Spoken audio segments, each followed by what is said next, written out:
Hey there, everybody. Welcome to another episode of Classic Gaming Brothers. I'm Seth. And I'm Zach. And we are the Classic Gaming Brothers. That's right. We are the Classic Gaming Brothers. That's right. I don't know if we have any housekeeping things. I did Extra Life. Oh, yes. How was that? It was good. I only did 12 hours, but it was still fun. Because I was doing the other 12 hours in my sleep. That's right. What games did you play? I saw you were playing some Sonic. I played some Sonic, which I'll talk a bit more about from my recently played. I played some Age of Empires 2, and I played Chex Quest, of course, and I played all of the PC Harry Potter and the Chamber of Secrets game. We ended up raising $320?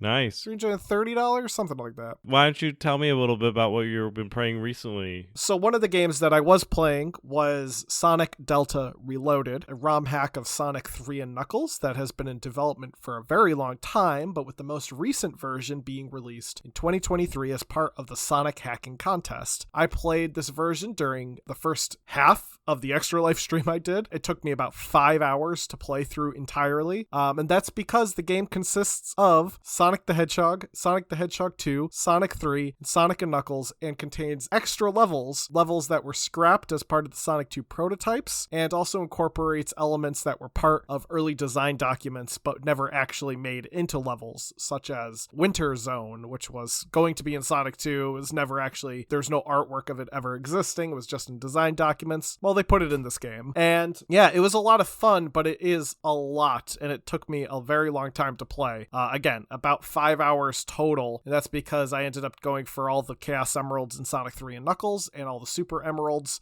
so I could get Hypersonic and I could get the good ending. It was a fun time. I will say some of the additional levels they added, I have hit or miss feelings about, but overall it's a really good ROM hack. It does a good job with it. I think I ended up finishing the game with something like 73 lives and a score of like 2 million or something. It was fun. I liked it. Yeah, that's Sonic Delta Reloaded. You could download it for free off of the Sonic Hacking Contest website. I think I was watching you play that. You probably were. I think you messaged me at one point and said you're being quiet or something. And it was because I was like concentrating on something and I didn't see your message. I didn't have the audio on, so I didn't know if you were actually quiet or not. I just didn't see your mouth moving. Yeah, I started trying to talk to you and you did not respond. No, that's what friends are for, and I'm not one of them. Seth, what have you been recently playing? Recently, I've been playing Tunic, which I think I've talked about as recently played maybe a couple of years ago.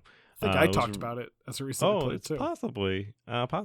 You might have talked about it. We definitely talked about seeing it at PAX, I think one of our first PAX Pod episodes. Anyway, it was released back in March 16th of 2022. You explore a land filled with lost legends, ancient powers, and ferocious monsters. It's an isometric action game, and you play as a fox who looks a lot like Link. So it's a very Zelda-esque style of game where you play as a fox that looks very similar to Link. However, one of the cool mechanics is that you discover parts of the rule book and the map as you play through the game. And as you unlock parts of the manual, it teaches you powers, essentially abilities of your character, that you can then do because you now have the manual to do it. And I think that's kind of a cool way of teaching you how to play the game without giving you all of the powers up front and teaching you how to use all of them. So you don't, instead it teaches you kind of situationally how you use these powers, and then you can use them going forward, which is kind of cool. Also, the map and the art style of the game is really good and on point. I really like the art style of the game and how it looks. Also, the art style of the manual in the game really harkens back to those classic adventure games from the olden days when manuals meant something. I was playing it on my Steam Deck and it was running pretty good, and something happened and I did get a little frustrated. I think I had trouble hot mapping dynamite, and then I dropped a bunch of dynamite and almost killed myself. Nice. So it wasn't anything frustrating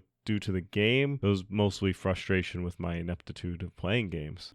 As listeners of the show know, we're not really good at playing games. We just enjoy being bad at games. I did find a nice trick during Extra Life was instead of hyping myself up, I would hype myself down. So before I did something, I would say, wow, I'm probably going to fail this. But then I wouldn't. Nice. Anyway, with that, we're going to get into today's episode. So Seth and I were chatting a bit, and Seth messaged me and said, what are we going to talk about tonight? And I said, I don't know. Seth said, have we talked about Kirby? And I said, I don't think so. Yeah, and it actually came from a fan of the show. We have a fan named Ryan, and he asked me, "You ever do an episode on Kirby?" And I said, "I don't know." And I asked Zach, and he said, "I don't know." We went into the archives. We actually sent our assistant to the archives. And we have not seen him since. I don't know if we have one. Well, not anymore. Yeah, it wasn't Producer Doug. Producer Doug does not go to the archives, but No one goes to the archives. The archives are scary. They're full of ghosts. Anyway, we went through the archives. Long story short, using the Dewey Decimal System, we determined we have not done an episode on Kirby. We did talk about Kirby briefly back in episode 10 when we covered our iconic video game characters. We did briefly talk about Kirby, and we talked about a fun fact about Kirby, which we're going to reiterate that fun fact, so I'm not going to spoil it. I have a question. You think during that episode we said that we were going to do an episode on Kirby soon? No, I doubt it. We didn't do that back then. That'd be funny if we did if we were like, maybe one day we'll expand on this and do another episode on Kirby, and it was almost 200 episodes ago. I mean, I don't re-listen to episodes ever, so I don't think we did, but I'm not going to go find out. Listeners, if you want to revisit episode 10 and let us know if we said that we're going to talk about Kirby soon, please let us know. Send us an email to classicgamingbrothers@gmail.com, and who knows, maybe you'll get a prize. Yeah, I know we do have some listeners who are Classic Gaming Brother historians,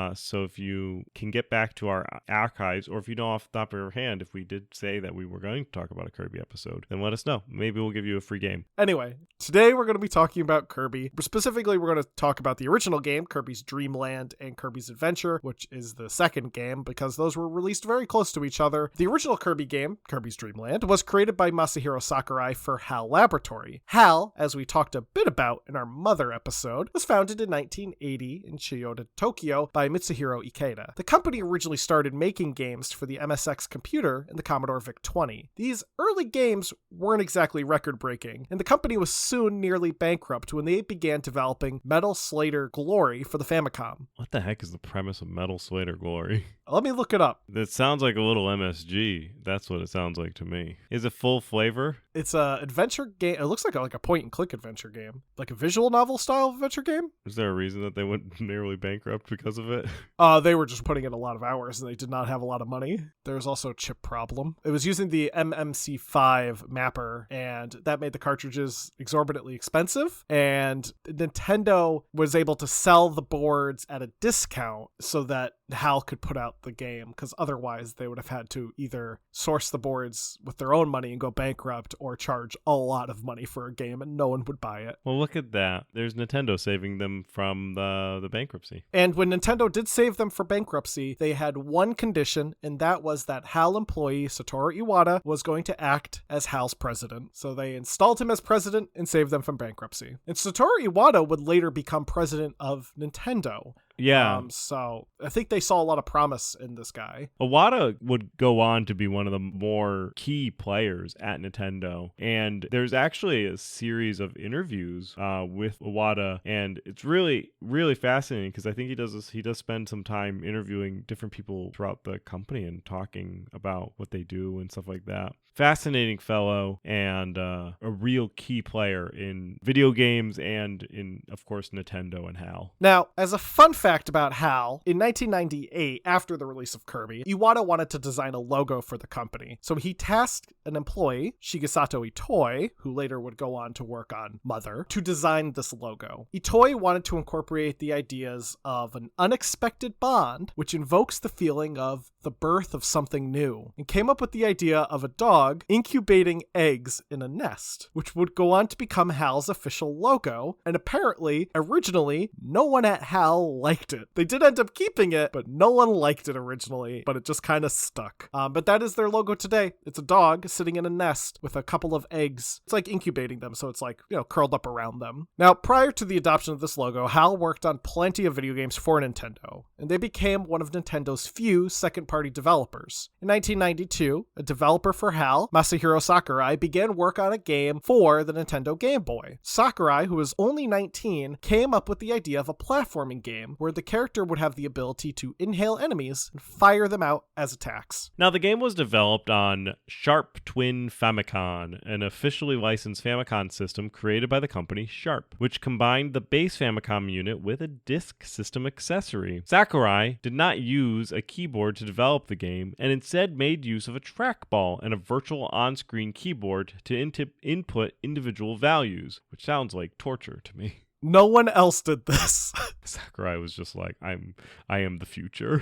And people are like, you are nuts. Sakurai believed that this was how everyone made video games, which no one did. And has since said the process was like using a lunchbox to make lunch, which really is just saying he does not acknowledge why he did it at this time. He was literally convinced it was just the way everyone did it because no one told him otherwise. I don't know if that was just like the culture of HAL at the time, was that no one wanted to correct this 19-year-old who started putting on a trackpad and like going to town. The character of Kirby himself, who was originally named Popo, was created as a placeholder for a future sprite. Sakurai did want to have a character that was cute and that everyone will love. People at HAL liked the placeholder design. They said, why don't we just keep that as the character? And people love when that happens. The original title of the game was going to be Popo of the Spring Breeze, and that was later changed to Twinkle Popo. HAL thought about publishing the game independently, but would turn to Nintendo to assist with publishing it as they had issues with getting advance orders filled. Nintendo agreed to publish the game and took over the marketing. During this time, they polled Nintendo of America employees for suggestions, and the name Kirby was picked. The name was actually inspired by real-life John Kirby, who represented Nintendo in the case Universal City Studios, Inc. versus Nintendo Company Ltd. over Universal's complaint that Donkey Kong was a trademark infringement on King Kong. During this lawsuit, Nintendo, who was represented by John Kirby, argued that King Kong was in the public domain thanks to a prior lawsuit, and the judge ruled that Universal acted in bad faith and had no right over the character. And do you know what I think is hilarious about this lawsuit? Is now Nintendo is going to go into Universal Parks. Yeah, it is funny. So, in fact, now Donkey Kong and King Kong may be in the same park at the same time. I just think it's great. It's a fun lawsuit, too, to read about. Universal tried to appeal, and the court said no. It just dismissed the appeal outright. These type of situations, first of all, come on, really? Donkey Kong, King Kong... King Kong had also already been in a rights dispute prior to Universal trying to claim they had the rights to it. So Universal didn't even know if they had the rights to it when they filed this. Like, they were in a lawsuit with RKO prior to the release of Donkey Kong, which is the case that John Kirby was able to cite. That lawsuit ended up just pushing King Kong into the public domain. And guess what? Now anyone can be called King Kong. Now, needless to say, Nintendo liked the name Kirby. I mean, hey, who wouldn't like the name of a guy who basically saved the thing that made you a household name? So, of course, they didn't mind naming a character after him. Now, another interesting note just about Kirby's design was that there was some confusion about his color. Sakurai reportedly always wanted him to be pink, but the early concept art didn't reflect this. Also, as the Game Boy wasn't in color, Kirby appears white in the game. The American box art shows that Kirby is white. However, the Japanese box art has Kirby as pink. And reportedly, Shigeru Miyamoto has gone on record saying he always believed that Kirby was supposed to be yellow, not pink. Which, I just feel like no one knows what color Kirby was supposed to be, but he's pink now, and that's all that matters. I just feel like Shigeru Miyamoto was drunk when seeing like he heard like somebody being like, what color should Pac-Man be? And he's like, always yellow. I sometimes imagine Shigeru Miyamoto gets asked things that he doesn't actually know the answer to, so he just makes things up. Because I saw this video once of him answering questions about Super Mario Brothers, and they asked him some random lore question about Mario, and he was just like, yeah, that's right. He's like, do you know who I am? I'm Shigeru Miyamoto. If I say it's right, then it's right. Finally, the game Kirby's Dream Land was released in April of 1992 in Japan and August of 1992 in North America and Europe. Following the release of Kirby's Dream Land, Nintendo was looking to develop a sequel for the NES. Sakurai returned as director and enlisted the help of Takashi Saito, Hiroki Suga, Satoru Iwata, Shigeru Miyamoto, and Tako Shimizu. The original plan was to do a direct port of the game to the NES, but Sakurai felt that NES players were more experienced, and they would want a challenge. So he decided he was going to build an entirely new game and make use of the more powerful NES hardware. To expand on Kirby's moves from the first game, the idea to incorporate copy abilities was added. The developers came up with around 40 copy abilities and then trimmed this list down to their favorites to keep in the final game. This would include a sword ability, lightning ability, fire ability, ice ability, and so on. Adding these abilities was believed to be the way to help keep the game retain replay value, as players would be able to try out different levels with different abilities. Now, as the game was now in color, they could finally incorporate the fact that Kirby was pink. They also increased the size of Kirby's sprite as response to the feedback from the first game. The sequel, titled Kirby's Adventure, would go on to be released in March of 1993 in Japan, May of 1993 in North America, and September of 1993 in Europe. Now, the gameplay of both Kirby's Dream Land and Kirby's Adventure are pretty similar. They're both side-scrolling platformers. You go through each zone fighting off monsters while also collecting things like stars and other items. The first game, Kirby's Dream Land, has 5 levels, with each level being broken into different rooms. These rooms are accessed through doors that the player can enter. In Dreamland, Kirby is able to inhale enemies, but cannot absorb their power. Instead, he will either swallow them or shoot them out as a projectile. Kirby can also fly by inhaling and puffing up like a balloon, though only for a limited amount of time before he tires out. And there are also some items that will give you a temporary ability. For example, you can collect spicy curry, which will allow you to shoot fireballs for a short amount of time. In the sequel, Kirby's Adventure, Kirby now has the ability to steal other abilities from enemies that he inhales. So for example, if you encounter a sword-wielding enemy and you inhale them and press down, you will then copy their ability and now you can use a sword. Or if you inhale a fire enemy, you can now turn into a fireball. Yeah, or a guy with a fist. The copy abilities allow Kirby to access new parts of the game, such as certain blocks that can only be destroyed using maybe the ice ability or only destroyed with the fire ability. Or you could even replay levels if you wanted to and just play them in a different way. Maybe you played one level solely using the sword ability, and then you realize that you want to go back and try it with the fire ability. It adds a different dynamic to how you play the game, thus increasing the replay value. Certain copy abilities can be used indefinitely, for the most part, while others do have a limited amount of uses. Now, beyond the character of Kirby himself, there are also other reoccurring characters.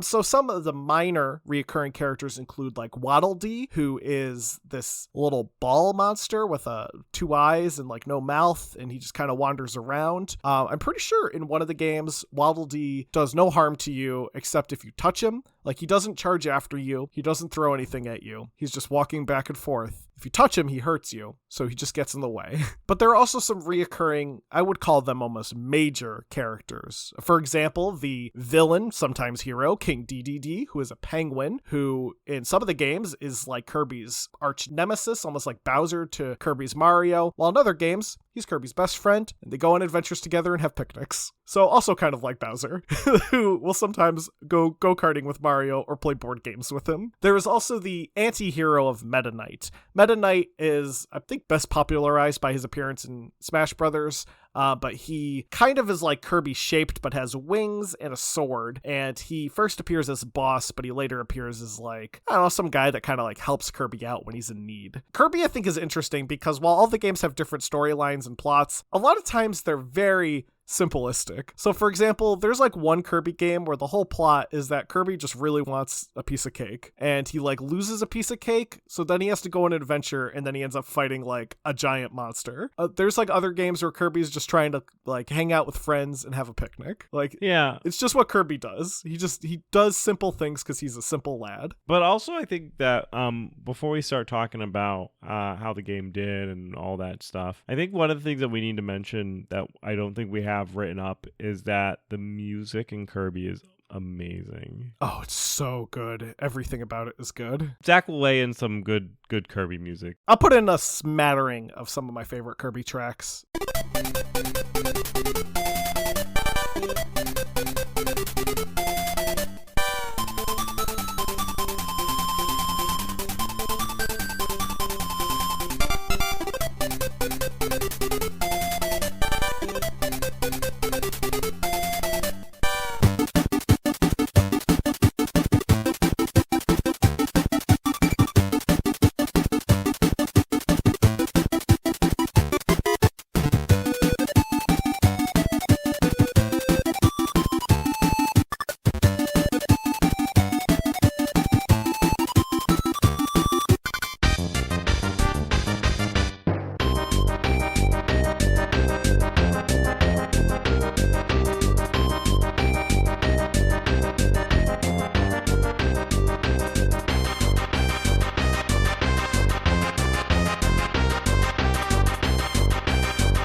I think the music in Kirby ties back to part of the reason that I feel like the franchises Kirby, Zelda, and Mario were all extremely successful is they didn't just always have a good gameplay loop, but they all have really catchy songs. And we can thank Jun Ishikawa for the music. He was the primary composer for the Kirby games. He's composed pretty much all of the Kirby games alongside some other composers.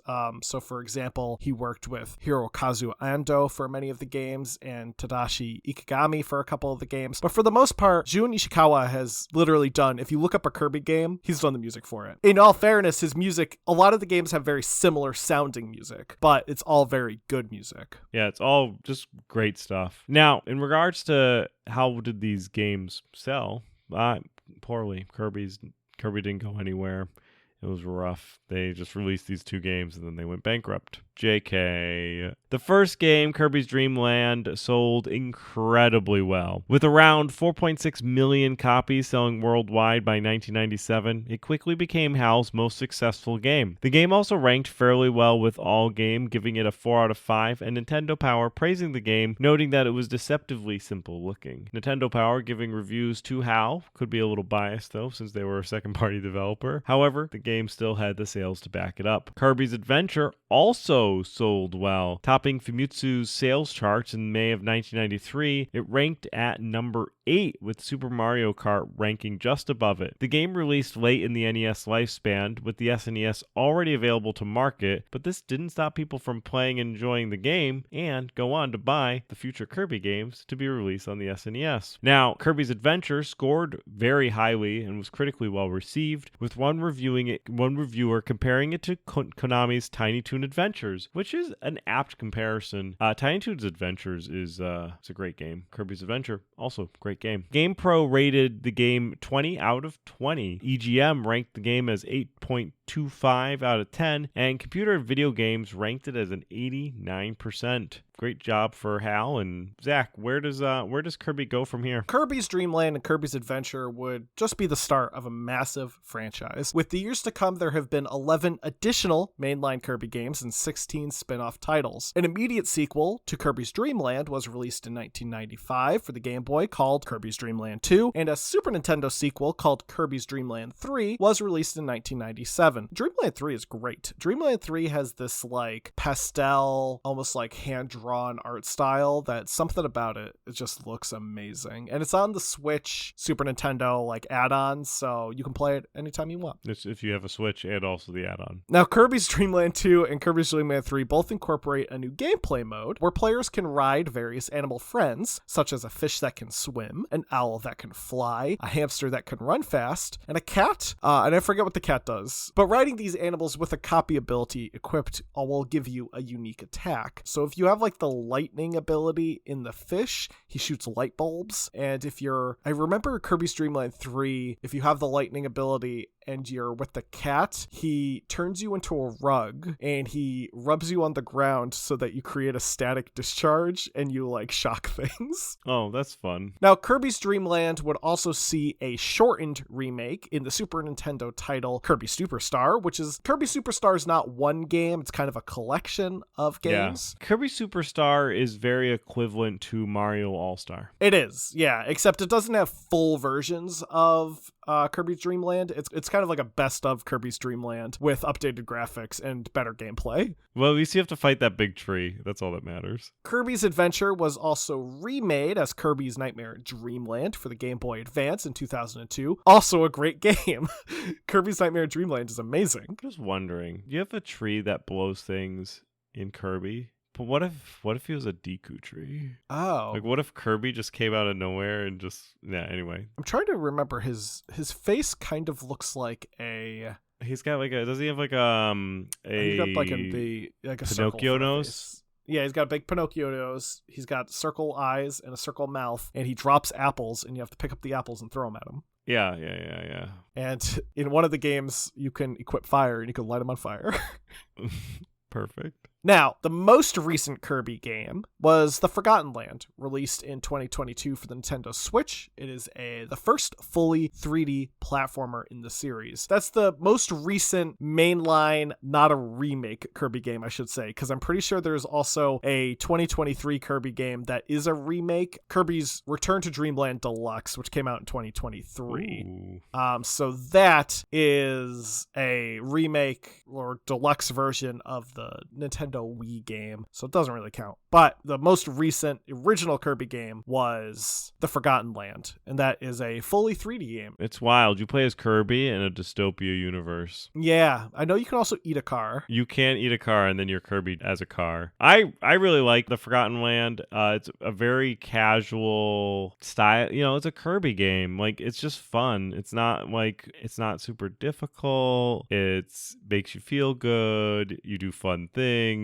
You eat cars. There's, sometimes you got games that are tough and puzzle your brains, and sometimes you just play Kirby. You mentioned the Kirby A Forgotten Land is in a dystopian universe. What I love about Kirby is in Kirby 64, the Crystal Shards, one of the places you go to is Shiver Star, which is not a star, it's a planet, and it happens to be Earth that has been completely frozen over with no more life on it. Yeah, sometimes the stuff Nintendo does is secretly very distressing. Now, Kirby has also made appearances outside of Kirby games, specifically in the Super Smash Bros. Series, which makes sense because HAL Laboratories is heavily involved in those. In fact, Masahiro Sakurai is the guy behind the most recent Smash Bros. Games, so there's a reason why Kirby's in those. Outside of the video games, there was also an anime based on Kirby called Kirby Right Back At Ya. That was its English name. It was dubbed by 4Kids, and I remember watching it as a child. It's an okay anime. One fun fact about that anime is there's an episode where someone gets inhaled by Kirby, and you see what's inside Kirby, and it is a never-ending void.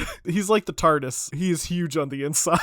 It's never-ending. There was also a manga series called Kirby of the Stars. So that's our Kirby episode. Kirby is a pink little puffball who causes lots of chaos, and he will inhale everything around you. I love the Kirby games. I love Kirby 64 a lot. I think it's a really fun platformer. I also really like Kirby Superstar. I think that has amazing music. I also really like Kirby Adventure. I think that's a fun game. Kirby games just are a good time. I feel like when I play a Kirby game, I go into it being like, I want to play a good platformer. And then I just feel happy the whole time. Like, I'm just in a good mood because the music's great. Kirby's all cute and being like, he just wants a picnic or eat some cake. Everyone's innocent in those games except for the people that you gotta kill. Now, getting into our retro rewind, Seth had me play a game called Amazon Guardians of Eden. It's a game released in 1992. It's a DOS adventure game developed by Access Software. You play as a guy who learns that his brother has gone missing during an expedition into the Amazon. It's your job to find him. The game has some fun voice acting, and it overall plays like most adventure games from the era do. You walk into a room or a place, you press the eyeball button and look at an object, and the object is described to you.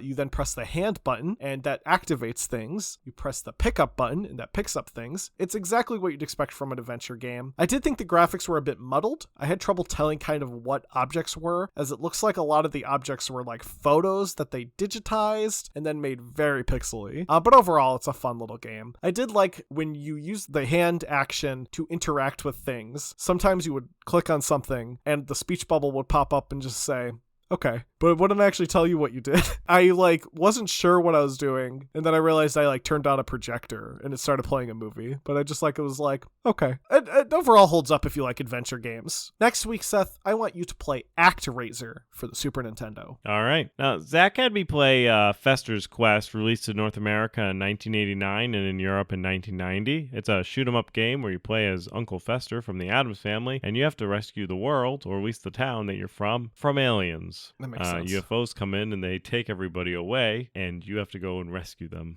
because that's a plot. The game is a top-down perspective, and you play as Uncle Fester, and you blast things, and you pick things up after you blast them. So there's these aliens that are like goo and you have to shoot them a million times until they die, and then you pick up the items from them, and they could be puzzle pieces or equipment, all that, and new guns. Some of the guns don't shoot right. Anyway, the game has a pretty cool aesthetic because it's from the Addams Family, so it's got that going for it, but it's a kind of hard NES game. I believe we had 8-Bit Steve on, and he wrote a guide for the Fester's Quest because it is incredibly difficult. And the game does have some issues such as flickering, slowdowns, and weapons not behaving the way that they should. Games Radar actually ranked it as 73rd worst game ever made. And I think Angry Video Game Nerd had a game on it where he does not like it one bit. So there are better Addams Family games out there, so I don't necessarily know if it holds up. But if you're a big NES guy, maybe you'll still like it. Next week, Zach,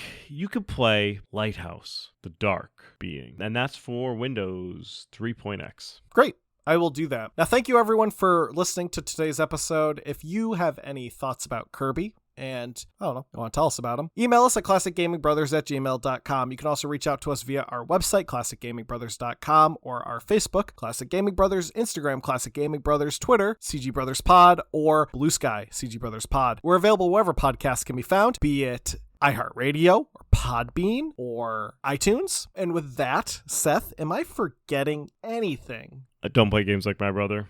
And don't play games like my brother. I've been Seth. And I've been Zach. And we've been the Classic Gaming Brothers. That's right.